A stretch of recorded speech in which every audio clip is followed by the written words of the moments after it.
Public Affairs Roundtable, brought to you by the Williamson County Chamber of Commerce. Welcome to our inaugural 2014 show, and would like to introduce our guest this morning, our State Senator, Jack Johnson, our State Representatives, Charles Sargent, Glenn Cassida, Jeremy Durham, and this morning co-hosting with me, our Chamber President, Matt Largent. And I'll try to remember your name this morning, Matt, and keep that straight. We've got a lot going on Capitol Hill already, as you've probably noticed in the media. And this morning we're going to let our guests take a couple of minutes just to hit the high spots of what you are shepherding. Couple of 3 minutes there, Jack, and we'll go down the line and let each one of you give us an intro. Great, Dave. Thank you. Excuse me. Good morning. It's great to be back. I was telling someone just a moment ago, it seems like it was about 2 to 3 weeks we were here last, wrapping up last year. It's really flown by this summer and fall, but it's great to be back. Wish everyone a happy new year. We are off and running. This is the second session of the 108th General Assembly, so it's somewhat of a continuation. We do meet every year with our General Assembly, and so this is the second half of this 2-year General Assembly, if you will. And unusual, first time I've ever had a fairly substantial complex bill on the very first day of session. So there were 2 bills on our calendar, and one of those was mine. I'm proud to say that it passed. It dealt with lawsuit lending, and now working on it over on the House side. But a lot of issues we'll get to. We hope to adjourn hopefully by sometime around mid-April, and so we want to get our work done and get back home, get a budget passed, and as I'm fond of saying, the people of Tennessee are safer when we're not up there. So we'll get up there, get our work done, and get back home. But it's great to be here, and I look forward to the questions and topics we're going to be talking about today. Great. Thanks, sir. Good morning, Dave. Thank you for having us another year. Like Jack said, it seems like we were just here a couple of months ago. We are starting off fairly quick this year. The budget will be presented next Monday night. The governor will do the State of the State next Monday night and present the budget. I know a number of sitting up here, we want to make sure Columbia State's in that budget. We will know that, like I said, next Monday night, and that's something that I've had a passion for, and the members up here have had a passion for the last several years. The budget, as you read in the paper, we're basically $100 million, a little over $100 million. Our revenue collection is down about $100 million, so we're going to have to make up those shortfalls. We're going to do that through cuts, and we will not be using our reserve account, and we'll just have to do it through cuts because we will not be increasing any taxes this year. We all have a number of different bills. I have a bill on the Hall's income tax, trying to reduce that. That may not be the year that we can accomplish reducing the Hall tax because of the less revenues, and also working with Sheriff Long on a bill to take care of the situation that happened at Scale School, the observation of a minor. So we're working on that and hope to have that bill in the next 2 weeks in committees and get that one of our top priorities to move that bill out. And thank you again for inviting us, Matt and Dave. It's amazing how this is watched. This must have high ratings, or a lot of people in the Williamson County are bored and nothing else to watch. Not because of us, but because of our guests. I think it's a team show, but thank you, Chamber, for doing this. This is well watched, it's well received. It's just one more way for us to reach out to the community and for the community to reach out for us. And let me just say briefly, I'll piggyback on what Jack was saying. This has started off to be a very busy session. Thank you for the handing off the lawsuit lending bill. Our committee is fairly divided, and we've had hours and hours of discussion, and we still haven't come to a conclusion. But this is an important thing, and I contend if we pass the right legislation, it's very helpful to business and bring and rein in maybe lawsuits that take place on our businesses. And wine and groceries is just as popular as it's ever have, and thank you for all those hundreds and thousands of emails. I appreciate that. But with the leadership that's up here and with the governor, we're going to pass a balanced, no-nonsense budget with no taxes, and it's going to continue to make Tennessee the best place to live and raise a family and do business. So thank you. Thank you, Glenn. Jeremy? Well, this year will be different in that there will be different high points as far as issues go. But one thing, at least with this delegation, is always the same. We're always going to cut red tape on small businesses. We're always going to keep taxes as low as possible. I know we were disappointed that the revenues were a little low, so we may not be able to take as big a whack at the hall income tax as we wanted to. But our priorities remain the same. We'll certainly try, and that's cutting red tape on small businesses, keeping taxes low, and keeping Tennessee's education as good as possible, trying to keep Williamson County as the best that it can be. Thank you, gentlemen. Let's start off with an easy one, the wine and grocery stores. And Jack, if you could give us an update on how the politics just changed between last year and this year. You gave us a great explanation of the politics last year on how that was working and why it wasn't as easy as it looked. But if you would, tell us what's changed and what's likely to happen. Well, I always like to remind people that this particular issue, it's unusual. We don't make our decisions based on polling, but it does have about 90% support in Williamson County, so it's going to pass the Senate. I'll tell you that. In fact, we expect to have it on the floor this week, the version of the bill that moved out of committee. I'm one of 5 people in the entire state who have actually voted on this particular bill because it came through the Senate State and Local Government Committee last year and passed on a 5-4 vote. And so it's one of those unique situations where you have a very high-profile issue, and believe it or not, a very controversial issue. And it passed out of committee. The sponsor, Senator Bill Ketron, does plan to bring that to the floor this coming week, unless something changes. The version of the bill this year is a bit different than we've had in the past because it will allow for a local referendum. Some people consider this to be kind of passing the buck and putting this controversial issue back on local governments, but I would submit to you that it will make it somewhat consistent with how we handle packaged liquor stores, liquor by the drink, and so forth. Those are done by local referendum, and so wine and grocery stores would be handled in a similar fashion.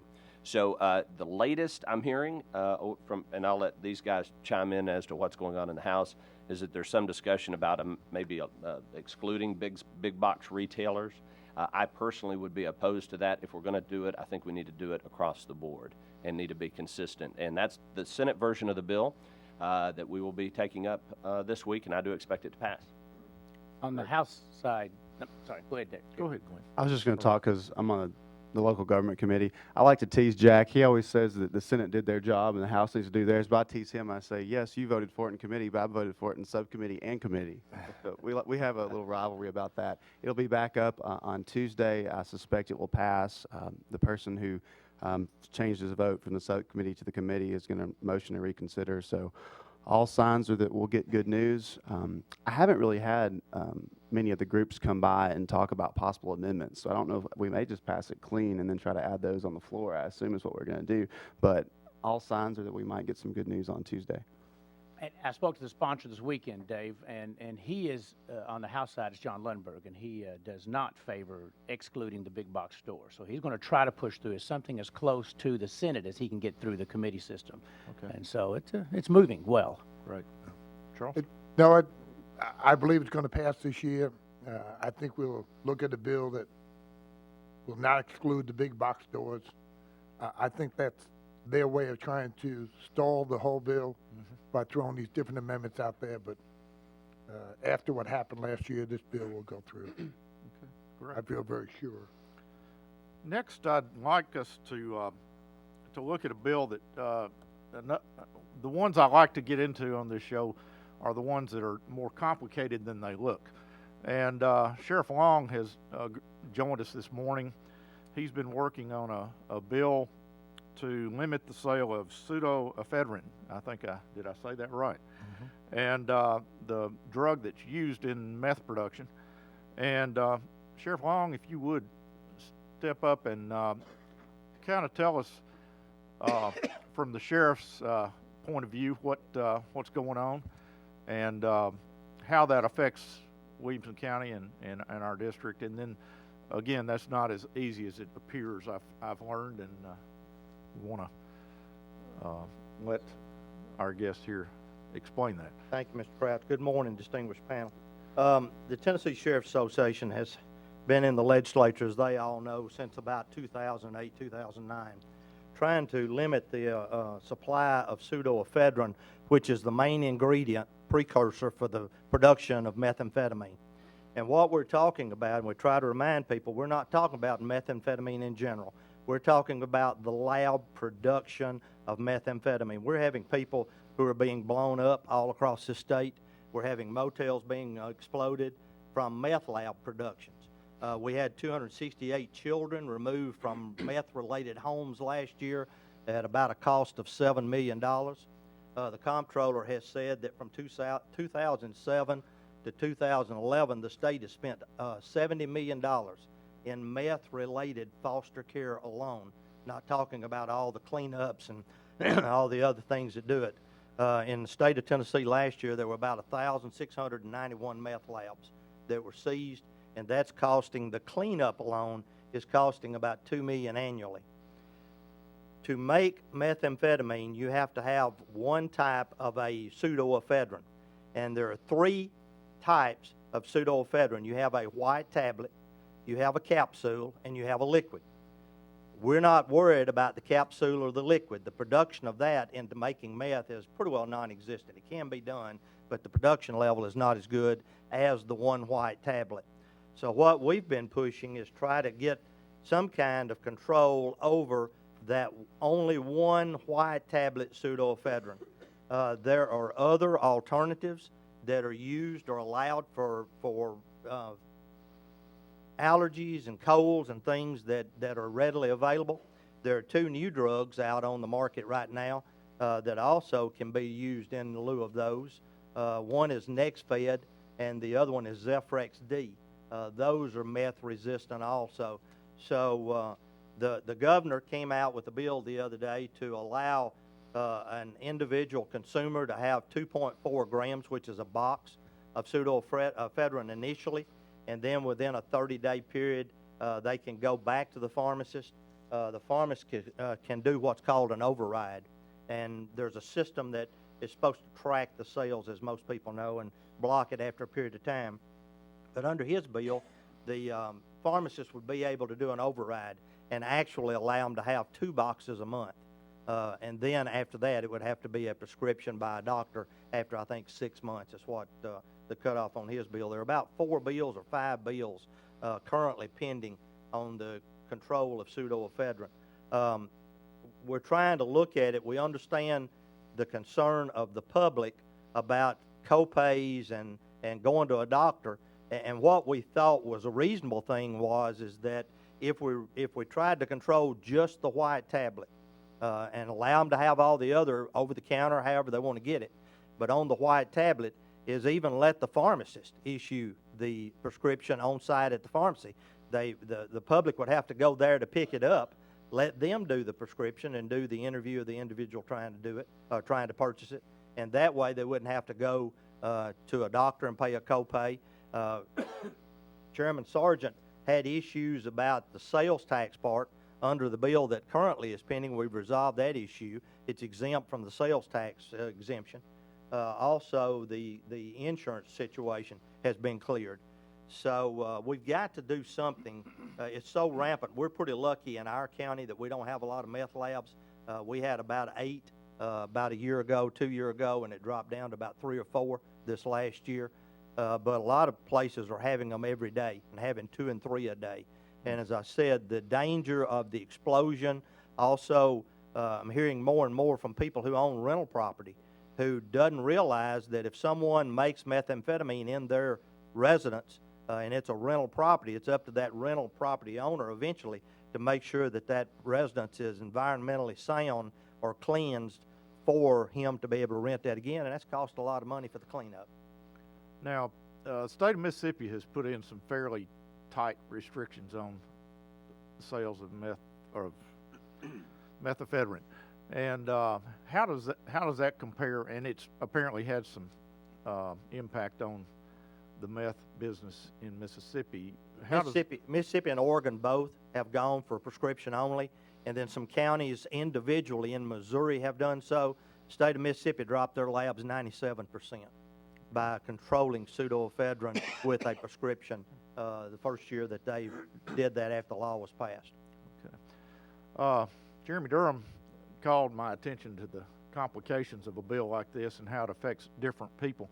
Jeremy, if you would tell us what you're hearing and how you see what they're trying to do.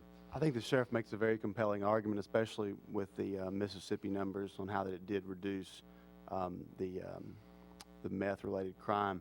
It's just one of those issues where just because bills get amended a lot in committee, I have to see exactly what comes out. Because, like you said, while we absolutely have a meth epidemic, it's become a huge problem to the public health in Tennessee. Because it's not as big of an issue in Williamson County, we really have to balance the issues of what's good for the rural counties in the state of Tennessee with not creating an undue burden on the people of Williamson County. So that's just the things that we'll be looking at. I think that the Mississippi statistics very compelling. So we'll just have to balance those two factors, controlling crime, but also not infringing upon people who just have allergies. So that's what I'll be looking at. Jack, what about the Senate? Yeah, thank you. And I agree with the sheriff and also with Jeremy. One critical aspect of this, I think, and Sheriff, correct me if I'm wrong, you're going to be hearing the word prescribe a lot during this conversation. And I think the average person thinks that means make the appointment, go see the doctor, go in, pay your $25 copay or whatever it is with your insurance and that type of thing. I think that there will be an aspect of that within the bill for long-term usage of this drug. But to Jeremy's point about putting an undue burden on people, what we're looking at, Senator Farrell Hale from Sumner County has a version of the bill that I kind of like. I like the governor's approach. Senator Hale's bill would go just a bit farther. He is a pharmacist. He owned a pharmacy. He sold it now. He's a retired pharmacist. But we're looking at this idea of a pharmacist prescription, which pharmacists are not medical doctors. We might even change the name, maybe call it a consultation or something of that nature. I think that's where we will go for your typical individual who needs the drug for temporary seasonal allergies or a cold.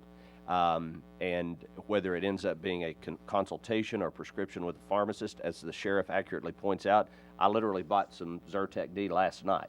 I'm having a little sinus issue here, and you have to go to the pharmacist, you have to provide your driver's license, you have to sign. I think what we're looking at is adding an additional piece to that process where you have a consultation with the pharmacist, and so that they can just simply ascertain that in fact you do need the drug for yourself or a family member. So as you hear more and more about this legislation over the next month or so, just keep in mind when you hear the word prescribe, we're probably talking about some type of a transaction or interaction that the patient will be having with the pharmacist.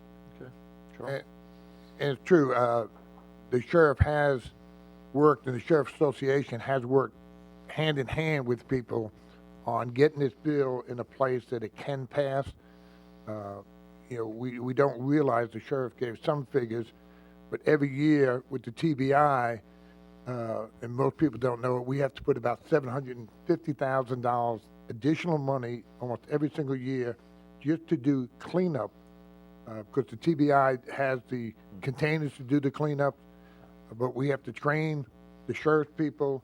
So every year we're putting additional funds in here, and like we talked about the children, once the child goes in state custody, that cost is a very expensive cost. So it's a very expensive situation that we have to control, and the sheriff has worked on a bill that I think most people can buy into. The points are there that, it's not going to be, you don't have to go to the doctor.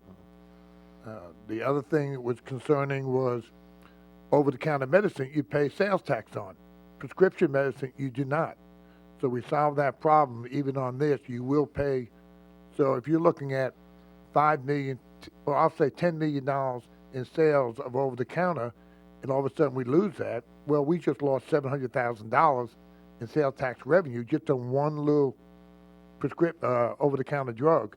So we worked it out, and the sheriff has done an excellent job on getting this worked out financially and everything on that nature. So I look forward to working, one continue other point, working. Dave, I wanted to bring up that Senator Hale, and Sheriff Long might be able to confirm this, but Senator Hale advised me that 40% of the people in the Vanderbilt burn unit, 40% are there as a result of burns from meth lab explosions. Related to meth labs, yes, sir. and that includes kids.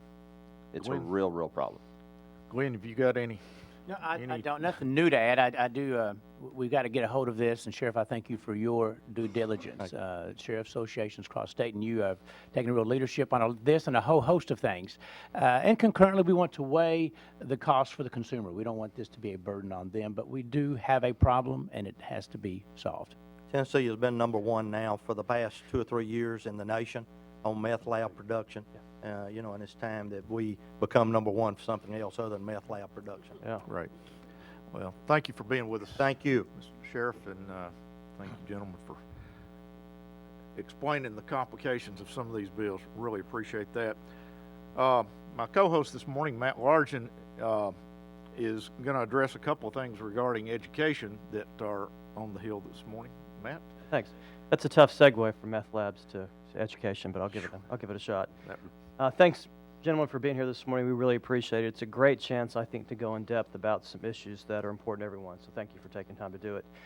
Glenn, I'll actually start with you with Common Core. Yes. And I know you were part of a group of legislators that were opposing, I think, either the implementation or just the law in general. So just want to talk to you about or ask you what your primary opposition to it is, and how do you make, what is there a better way forward that still maintains the high standards we want to set for the kids in Tennessee? Yes, and and let's be clear. I think we all want the highest standards for our children. I mean, to me, that's undebatable. The question is Common Core, which is the latest philosophical thought on education and educating our children.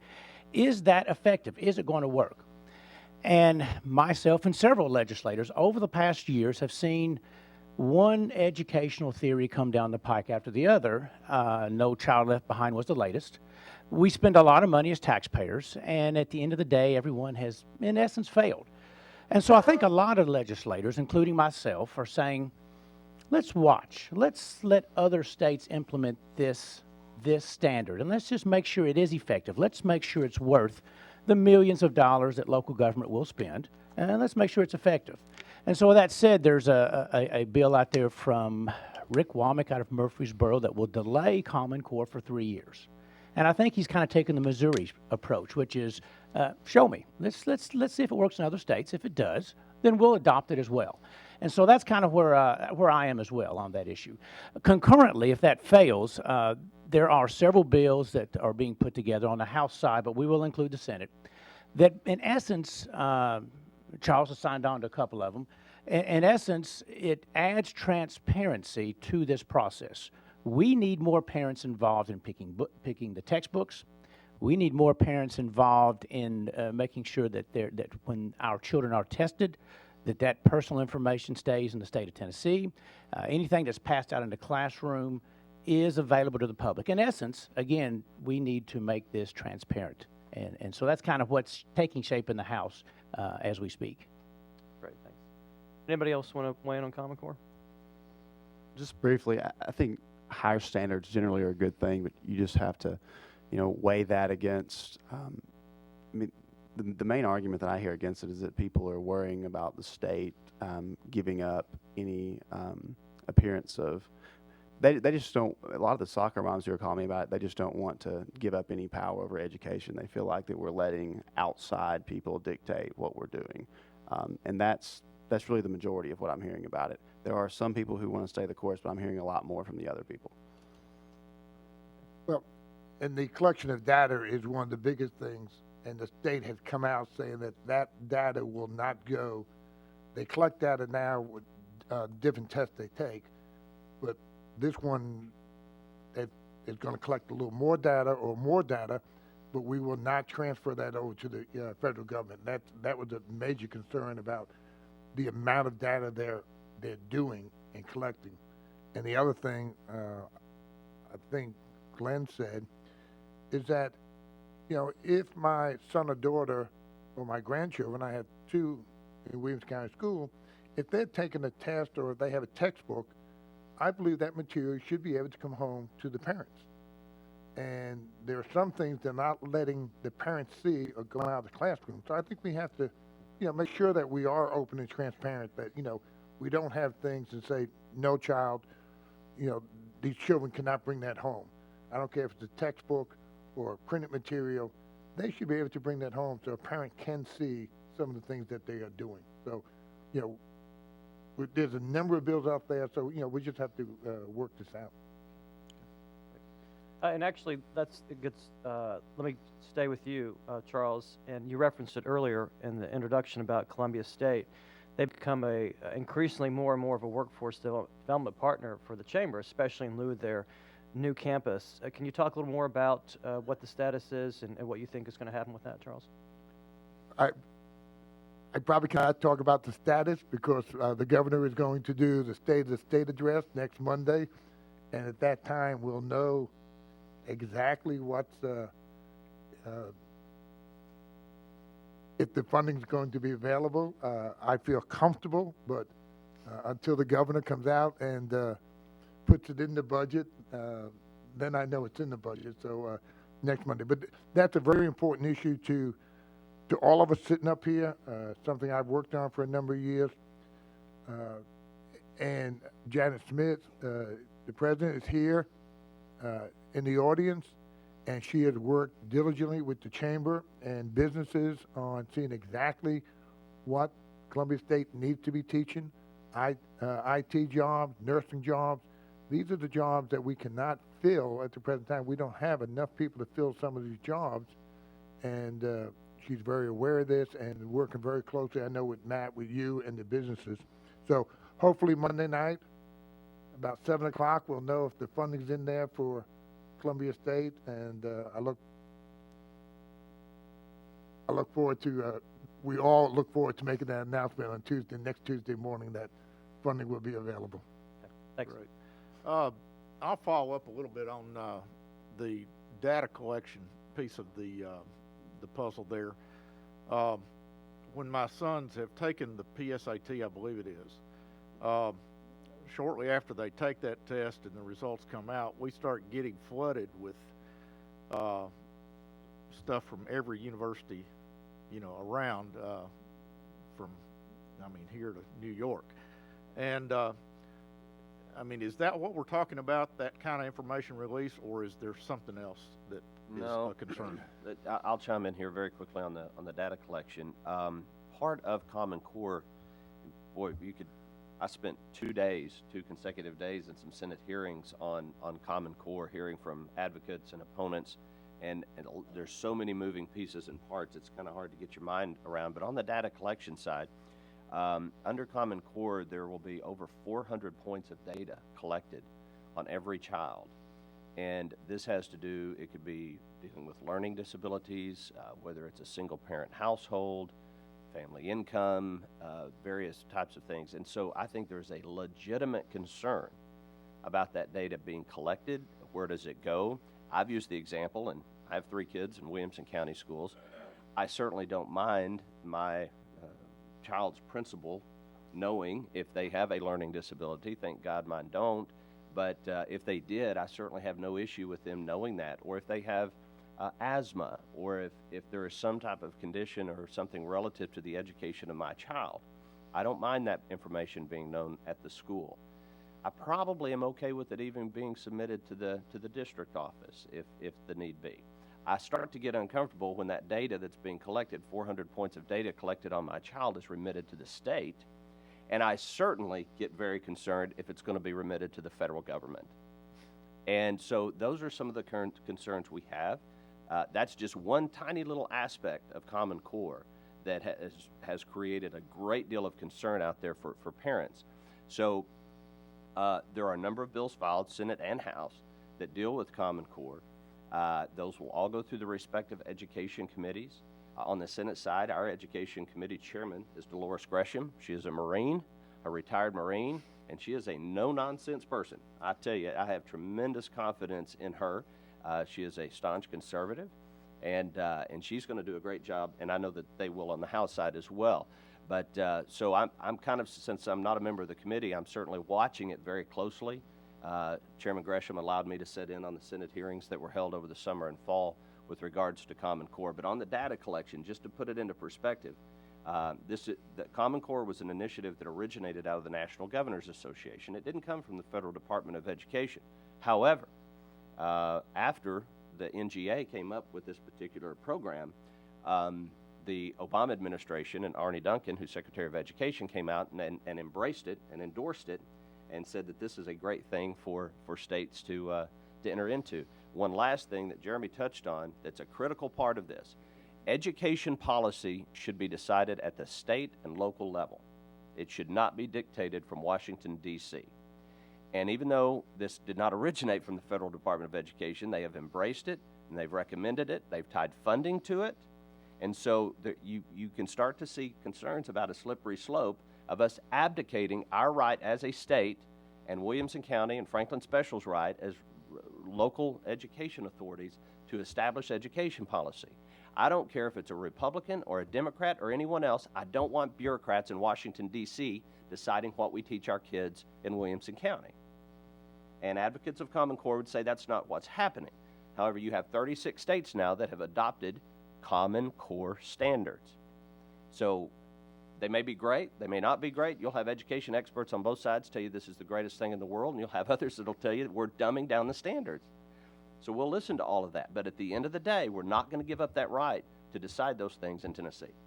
Let me jump, just follow up. Jack has done an excellent job. I've sat in on the Senate hearings when they had them, and they were long meetings. They 8-hour, 9-hour meetings. As far as that's concerned. I want to follow up. The data they were collecting, when you would get a letter, that was on their grades. So, University of Memphis could see your child scored a 31 or whatever the grade was, and I wish. I thought they took after you, Dave. So so and they were looking at it, for scholarships and in-aid students, things of that nature. Some of the data that Jack just talked about, no one minds that data. Where they're going is where we all have a great concern. Is there a gun in the household? That's no one's business. Mm-hmm. Is there alcohol in the household? No one's business. Is what church you go to? No one's business. I mean, they got to the point on this data collection, it wasn't just about grades and, but almost like the conditions in the house, and government does not need to be involved in that. And that's where all the concerns are coming up. It's not, we don't, like Jack said, some of this information needs to be out there to the local. I have concerns even going to the state, but, past the state border, I really, have great concerns. I'll never approve that. But, some of the data they're looking at really have nothing to do with some of the things I think that's going to promote good education. And Dave, let me add to that, because Sure, these fears that we're hearing is not in a vacuum. We have an administration that has a proclivity to gather and spy on the citizens. That we know they watch our cell phone. They've been listening to our conversations on cell phone. By their own admission, this is not just, they monitor what our citizens do on the internet. I mean, it's a concern, and it's validated by what is taking place in Washington, D.C. Right. Well, as you know, education is a huge concern for the chamber and for the businesses that are considering, relocating to Williamson County, and it's always on the top of our list as far as concerns. But we appreciate you shepherding these things through and looking out for our best interest, and we know you are. One more issue, and then I'm going to briefly let Charles talk about the budget. But before we do that, the Guns in Parks legislation originally was allowed the states or the cities and counties to opt out of the guns in parks. Who would like to explain the pros and cons and the sides of that issue this morning? I'll do it. I'll do the pros and cons. Go ahead. Again, this is one of those bills that you want to see exactly what gets out of committee before you commit. You basically have local governments that have paid money for parks, and then you have to balance that against the idea that, well, the taxpayers' money built the parks, and if we think it's a good idea for the taxpayers to be protected, then it's a good idea to change it. So that's what we would balance. You have two competing conservative principles. You have local control, and then you have the Second Amendment. So I'm going to be paying very careful attention to what comes out. I certainly don't want to infringe upon anybody's Second Amendment rights, but you also don't want to tell local governments what they can and can't do. I was happy with the situation as it was, but the bill is before us now, and I'm going to have to look at every word on the page before I decide how to vote. Gentlemen, any other Well, comment on that? I'll chime in. We have a great working relationship with our local folks here, both at the county and the municipal level. This is a relatively, we're at that point, folks here will appreciate, the unlimited bill filing deadline for the state Senate was Friday. We have some kind of convoluted rules that have been in place for many years. So from now until February 5th, I am limited and can file no more than 9 additional bills. The House side can continue to file unlimited numbers of bills. Well, they have their personal limit of 15 bills, but if they haven't met that 15 bill limit, then they can continue to file bills up through February 5th. So up there right now, it's just this barrage of hundreds and hundreds of bills that are being filed. Some will not have any action taken on them, others will. So this one is a relatively new development. I don't think any of the 4 of us have had an opportunity to discuss the matter with our local folks, and we'll certainly do that, I'm sure, over the next month or so. Jeremy articulated the dilemma that we face, I think, very, very well. Another point, issue that complicates this is you have sometimes municipal parks or county parks that are adjacent to a state park, and literally you could be walking down a walk path, and one minute you're legally carrying your firearm, and then you take 2 steps, and now you're illegally carrying the firearm. So a lot of moving pieces and parts, but this is the kind of thing that we'll want to have just very close interaction with our local folks. Great. In just a moment, we're going to ask the audience to step forward with their questions or comments and concerns. But just before we do that, Charles, if you would give us an update on the budget. I understand it's pretty early in that process, I guess, before the governor comes out with an official budget. But what do you hear that's going to be discussed? Well, the biggest thing this year is the lower collections of sales tax has basically been relatively strong. I mean, we're meeting our expectations on where we were going to be. This year is a phenomenon that the franchise excise tax is weak, and that's where basically 98% of our lost revenues is coming from the franchise excise tax, and that's the tax on business. They estimate these taxes a year ahead of time, and then the last quarter of the year, if they pay too much, normally they just roll that over to the following year. This year, some businesses are even asking for refunds. So we took a double hit when we're looking at it like that.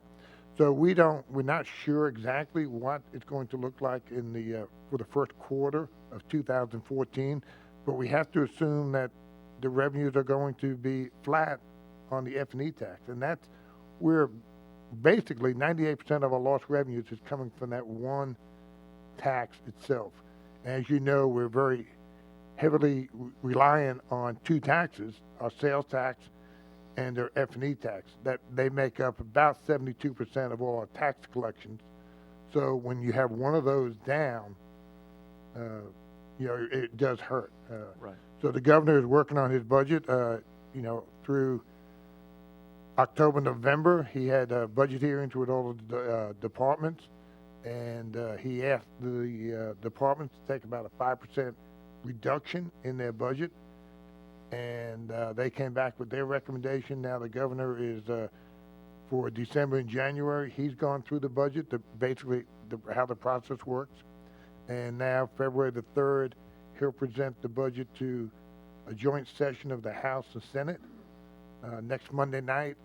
And at that time, we'll know exactly. There are a number of concerns. We know that we're going to fully fund the K through 12. K through 12 doing nothing costs us about $70 million extra every year. TennCare, Medicare, 10-care without an expansion, we know that's going to run about $170 million additional dollars. And part of that is people were eligible for 10-care, but they didn't either enroll or they did not know they were eligible for 10-care. Now, when they go on the website or on a website to buy health insurance, it will show that they are eligible for 10-care. So that we know we're going to add people that were already eligible. That's going to run us about $170 million. Like I said, $70 million for K through 12. We're up to $240 million, and just doing some of the mandatory with the our judges, our state police, mandatory pay raises, and other things that we need to do. Before we even start, we spend about $280 to $320 million. So that's what happens without doing any enhancements to anything. You know, just through it, we're going to, you know, we have to raise $300 million, and normally our revenues are up there, but this year they're not at that point. So we're just going to have to look at the entire budget. Is that just because of population growth and inflation? Or? Population growth, inflation, like I said, the BEP has set price increases that are in there. Medicare, 10-care have, I'll use an example, our group insurance, our premium on our group insurance for our employees is going up about $28 million. I think the number is $28 million this year. I mean, we're paying over $800 million in health insurance benefits to our employees. And, you know, so you just look at little increases like that, it just adds up in a hurry. I understand. I want to leave just a few minutes here for our audience to step forward. If you've got a question or concern that you'd like to address this morning, if you would step up. If you don't step up quickly, I'm going to start calling on folks. And Steve Smith. Good morning. Come ahead. Everybody. Steve Smith, Williamson Medical Center. Just a good segue from Charles's comments. Do you see anything coming before the legislature in terms of health care this year? And what do you expect in terms of any action on the Medicaid situation, the 10-care? At the present time, I do not see any activity on the expansion of Medicare or our 10-care program. I do not see that. Like I said, besides the woodworking effect, what we call the woodworking effect of those people realizing that they can enroll in 10-care, I think that number is about 48,000 people throughout the state. Other than that, I don't see much movement. The governor is not getting any movement from the federal government on working out some plans. So at the present time, I do not see much movement except for those people that are eligible for 10-care that will enroll. They have been eligible for the last 3 or 4 years. This is not anything new. Every time I say that, people say, well, you're expanding. That would not. They've been eligible for the last 3 or 4 years. I want to make that very clear. They either haven't enrolled or they didn't know they were eligible, and now with the rules, they'll know they're eligible. So those people will be added. I'll just elaborate on that. The woodwork effect is existing people who are already eligible for Medicaid, but because of some of the effects of the ACA, you're going to have insurance navigators who are going to sign people up. You're going to have a much easier process to get on 10-care. Instead of having 4 or 5 types of ID, it might be 1 or 2 page form. You're going to have ways that hospitals can affirmatively do it themselves. It's just going to be a much easier process than it used to be. Personally, I don't think that's a good thing, but I'm in the state legislature. I'm not in Congress. It's just one of those things from the ACA we can't control. Thing about it is we're not even talking about the type of matching formula that you would get from the Medicaid expansion population. We're not talking about paying all of it and then gradually going away. This is the exact same 2-to-1 match for adults and 3-to-1 match for children that we already pay. So these roughly 50,000 people that we didn't elect to put on the rolls that were just already eligible and are now going to sign up, that's our regular match. So we're not really we're not getting the same benefit in that population as we would have. So that's really going to hurt. It's going to really strain our budget. And it's nothing we did. It was just, the federal government is just the gift that keeps on giving, just like the Affordable Care Act. And this is one of those things. Dave, let me expound on that too, because in the House, every day that we're on floor session, a Democrat will stand up. It's organized, and they'll say we're in day 30 or day 28 of not providing health care to 182,000 Tennesseans. The Republicans will then stand up, and they're self-appointed, will stand up and say, fine, let's discuss how we're going to cover in 2 years and 11 months from now, or 2 years and 10 months from now, how are we going to pay for covering and bringing insurance to 182,000 Tennesseans? Because we're looking at about $200 to $300 million. We don't have that in our back pocket. So we're going to have to cut services or raise taxes on Tennessee if we implement the Medicaid expansion. And I think that's the heart of the debate. Democrats want to spend the money, and we'll worry about the costs later. It's kind of like how they do business in Washington. In Tennessee, the legislature wants to say, okay, let's have the debate, but how do we pay for it? Until we can solve that problem, we can't get past the debate. Right. I feel like after all this practice, I can boil it down in about a minute. We had to take at least 172,000 people off the rolls in 2005 because it was going to bankrupt our state. If we did Medicaid expansion, we would put more than that amount on the rolls, more than the amount we had to take off to prevent our state from going bankrupt. Now, to be fair, there is funding from the federal government that starts at 100%, then 3 years, it gradually goes down to 90%, but you're relying on the federal government. You're basically talking about a place that, if this is your business, you're going to rely on a company that you know cannot pay its bills. And we still have to come up with a certain percentage anyway. So that's, this is one of those situations where we don't have the money to do it anyway. And, it's one of those times where that if we were just taking the federal dollars just because they were there, it makes me think that that's the exact same reason why our country is in the fiscal straits where we find ourselves today. It's free money, right? No, it's everyone's money in here.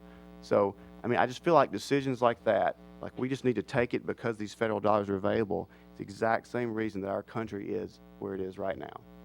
That's why we should say no. And let me add one thing. We're all saying the same thing, but I went through the ritual of K through 12, Medicare, other mandatory increases cost us about $300 million. We do and that's what our revenues are coming in, about $350, $380 million. So if we add all these people, at some point in time, there's not a doubt in my mind, if you just look at the numbers, you add these people, and we know we already have $300 million of increases. This is going to cost us $300 to $400 million. The increases do not match the revenues. So, this is something we cannot do, even though it looks free. Right. And if they change that percentage of 90-10 to 80-20, I've just spent another $300, $400 million, and that's not sustainable in the state government. Obviously, this is something we could discuss for another hour or so. But in the interest of letting the audience, Jack, I know you probably had plenty to say about that. Ditto everything they said. Thank you. I want to let the audience step up and ask any other questions or concerns. Did we cover the health care issues, Mr. Hollingsworth? Morning, guys. Morning, Mayor. Thanks for what you're doing. I wanted to get an update on the annexation bill. Currently, we're in a moratorium on annexation, and I know there's been a lot of summer study. TASSER's been doing it, and it continues to be a concern to us as a community, and also I know 40 other mayors around the region are concerned about it. So where are we now? And I will add, this is Mayor Ken Moore from the city of Franklin. Either way. Go ahead, John. I don't know that much, but I can talk on it. They're trying to work, Mayor Moore, they're trying to work on a solution. Last year, we thought we had an agreement with the sponsor of the bill that would enable some counties, municipalities to opt out of the bill, either by population or another way. Then at the last minute, they decided that's not what they were going to do, and they put the one-year moratorium on. The sponsor of the bill is trying now to do a system that some of the fastest growing counties, and the problem's coming from areas that are not economically developing. They probably had no growth or minus growth, and they're worried about annexation, and there's no growth in those areas. So we're trying to work on it. I have a copy of a bill I was going to give you and Mayor Anderson in my pocket. I don't think this solves the problem, but at the present time, if we don't do anything, the moratorium goes away at the end of this, and I think it's May. So we're back to where we were under 1101, which has worked perfectly throughout the state. It's just a couple of areas of the state that they had some problems, and there was a solution to those problems by getting all the cities and counties together. They opted not to do it and just try to change the law, and this is not the way we need to go. Zoning and planning and annexation in Williamson County has worked well. You don't hear all the fights because Mayor Moore, Mayor Crossley, Mayor Spring Hill, Thompson Station, the county, they all work together. And when we have a working government, as well as we do here in Williamson County, we all should be thankful because we hear the horror stories that happen in Lake and all these other Blunt and all these other counties. We are very, very fortunate here. So we're working on that. Hopefully we can get that worked out so it doesn't affect Williamson County whatsoever. I remember being on the local government committee when this issue came up last year, and it's one of those, it's a little bit like the bill the sheriff is talking about because it's addressing problems that we don't really have here. And I guess I'll just say kudos to our local government because I was hearing about all these horror stories of forced annexations, and people were asking, does that not happen in Franklin? And I'm like, I don't know that it does. So I applaud our local governments for being responsible in how they handle their urban growth boundaries and how they annex and everything like that. It's again, there were absolutely some reasons that the sponsor brought it that weren't just one county. Sometimes it's unfortunate that you have to bring a statewide bill for something like that, but it's something that we'll have to deal with. I know TASA recommended just keeping the freeze in place. I don't know if that's going to happen or not. I think the sponsor intends on settling the issue, so that may be new information. I know he wants to just try to settle the thing this year. Thank you, gentlemen. I see Dr. Janet Smith in the audience with us this morning, and Dr. Smith, if you would step up and tell us what the progress is on the new campus here in Franklin and how that might be affected by what happens down on Capitol Hill this year. Just a couple minutes or so on all that, if you would. I'm always happy to talk about the new campus. And yeah, I'm Janet Smith from Columbia State. And at this point, we are waiting on the governor's budget. And we're very hopeful that it will be there. We know he's supportive of the project, and we're hoping the funds that will be in that budget for us to move forward. If the funds are there, we are preparing to be ready to move with the building immediately in July. We hope to do site preparation in May and then come out of the ground right after July, and the money is available. The funding that we need to raise is going well, so we have no doubt we will be there. And so things are moving along quite well, and we do appreciate all of the support that we get from our delegation here. We know we would not be there without you, and so we greatly appreciate that and say thank you, and to the community, because without this community and the support that we're receiving, again, we would not be at this point in looking at a new campus. And we firmly believe that with the governor's drive to 55 and the desire for increased education opportunity and increased certifications and degrees, that this campus is very important to the state of Tennessee. With the population growth that is here and the population growth in this area, we anticipate that we will be out of space within a year or so after building. We're going from 1,500 to 2,200, and there's no reason why we should not be hitting that number right off. So again, thank you for your support, and we all will eagerly await next Monday. Gentlemen, anything to add to that? Thank you all. Excuse me. Thank you, Dr. Smith. We appreciate you filling us in on the details there, and most happy to see things progressing with the new campus. I know that's your partner with the Chamber on several things, and we appreciate your partnership there. Matt, I'm going to apologize. I've had my back to you all day, so if you've been giving me body language or signals, I haven't seen them, and I apologize for that up front. But what else is on your mind this morning? What would you say about what we've heard this morning? Sure. Well, yeah, I guess this is the lightning round part of the Exactly. panel. So, so we'll just, we've talked a lot about issues, obviously, that are sort of the forefront on the session, especially as it just gets started. But I'd love to just kind of go down the line and see if there are any potential wildcard issues that you think could pop up, say, in the last week or so of the session this year. 1 minute apiece, please. Okay. Well, at this point, as I said about the bill filing deadline, that's one good thing is there is a finite cutoff as in terms of when bills are filed. Some of those are caption bills; they can be amended, so you always have that opportunity for things unexpected to come up at the last minute.